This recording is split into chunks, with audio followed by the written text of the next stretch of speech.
చెప్పాలండి. ఆచంద్ర సౌభాగ్య సౌభాగ్య సౌమనస్య సౌమనస్య నిత్య నిత్య నిరతిశయ నిరతిశయ సింహళ ద్రవిడ ద్రావిడ కర్ణాటక నాటక కర్ణాటక కర్ణాటక కర్ణాటక కర్ణాటక హోర కర్ణాటక హోర కుక్కురుగుర కాంధార నిరఖమదే హవాంత్రిక వర్తరికే యగోసన వదనగా శూరసేన సేవన టంకణ కొంకణ మనాయ మనాయ సరస్వతి కృష్ణవేణి భీమవతి తుంగభద్రా రేణుకా మలామహారి కావేరి కమలా విశోకా కౌశికీ కంటకీ వశిష్ఠ భ్రమర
ఎవరు కూడా తోసుకోవద్దండి. కాస్త ముందుకు నడుస్తుండాలి.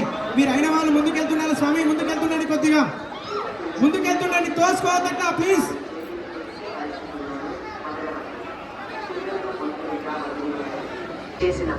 చారిత్రాత్మకమైనటువంటి విశ్వాసం కలిగినటువంటి మహిమ కలిగినటువంటి పలకంపేట ఎల్లమ్మ కళ్యాణం ఈరోజు అంగరంగ వైభవంగా తెలంగాణ ప్రభుత్వ భక్తుల అందరిలో ఈ లోక కళ్యాణం కోసము ఈరోజు ఎల్లమ్మ కళ్యాణం అయింది.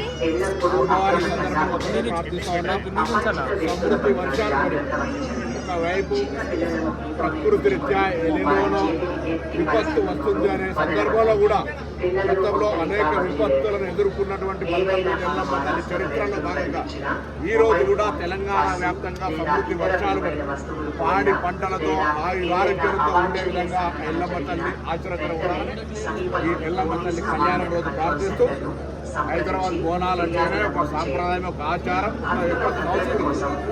ఆ సాంస్కృతికంగా జరిగే ఈ ఆచారాల్లో ప్రజలంతా కూడా భాగస్వాములై ప్రజలు పరస్పరంగా సహకరించుకుని వేడుక జరుపుకుంటారు.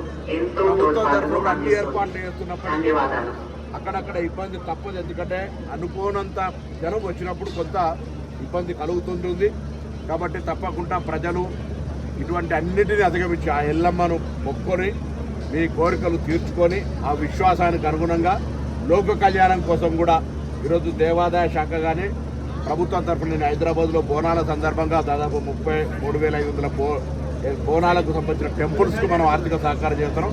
అందరూ కూడా ఆ యొక్క వరుణదేవుడు కరుణించాలని పూజలు చేయాలని కూడా ఈ సందర్భంగా విజ్ఞప్తి చేస్తూ ఆ తల్లి ఆచరించడం తెలంగాణ మీద ఉండి తెలంగాణ 2040 విజయానికి అనుగుణంగా ఎదిగే విధంగా బలవంతం ఆశీర్వచనం చేయాలని కోరుకుంటున్నాను. Okay, thank you.